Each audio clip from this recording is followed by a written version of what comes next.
Γεια σας YouTube, σήμερα θα σας πω πώς να κατεβάσετε ένα ωραίο texture pack.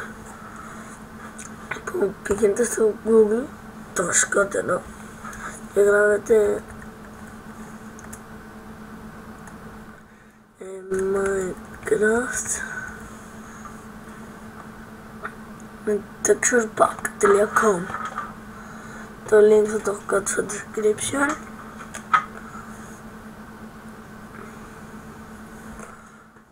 Ναι, βγαίνει αυτή η φλακία, δεν ξέρω τι είναι. Λοιπόν, σας βγαίνει εδώ. Εδώ διαλέγετε όποιο θέλετε. Εγώ θα διαλέξω τώρα ένα που δεν έχω. Και πριν το ανοίξετε, θα πρέπει να ανοίξετε το Minecraft. Πάνω απ' όλα.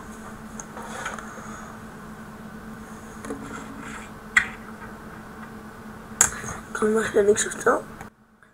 Κατά λάθος πάτησα τη διακοπή για το βίντεο. Συγγνώμη. Αλλά άνοιξε όμως το Minecraft. Λοιπόν, αφού άνοιξε να πατήσω play.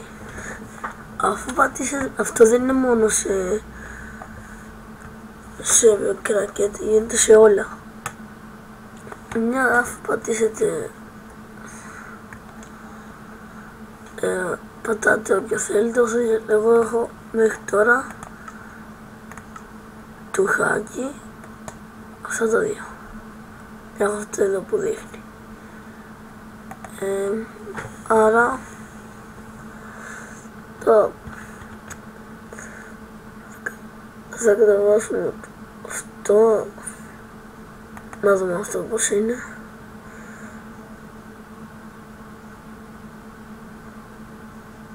Καλά, θα το αυτό. Πατάτε download και εδώ θα σας βγει αυτά που βγαίνει σε όλα. Μετά, αφού πατάτε open texture pack, open resource pack folder, ό,τι να είναι, ναι, και αυτό πατήσετε. Μετά κλείνετε το Minecraft. Είστε εδώ, περιμένετε να φορτώσει. Τώρα θα το κλείσω το βίντεο για να φορτώσει, να μην κάθεστε και να βαριέστε. Θέλει λίγο ακόμα. Γυρίσαμε! Ναι, πρέπει να πω ότι γυρίσαμε πρώτα. Δεν πειράζει. Λοιπόν, φορτώνει, να το, ναι, έτσι. Μανιά, έλα. Κοιτάξτε που κόλλησε. Έλα, άντε. Λοιπόν, αφού ολοκληρωθεί, πατάτε και το βάζετε εδώ. Και σας βγαίνει εδώ. Εδώ. Το κλείνετε. Κλείνετε και όμως θέλετε αυτό, δεν πιστεύετε. Ανοίγετε ξανά το Minecraft. Το ανοίξετε. Περιμένετε. Ανοίγει.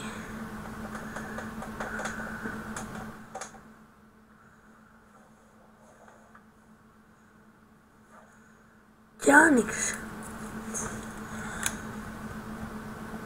Λοιπόν, πατάτε back και να το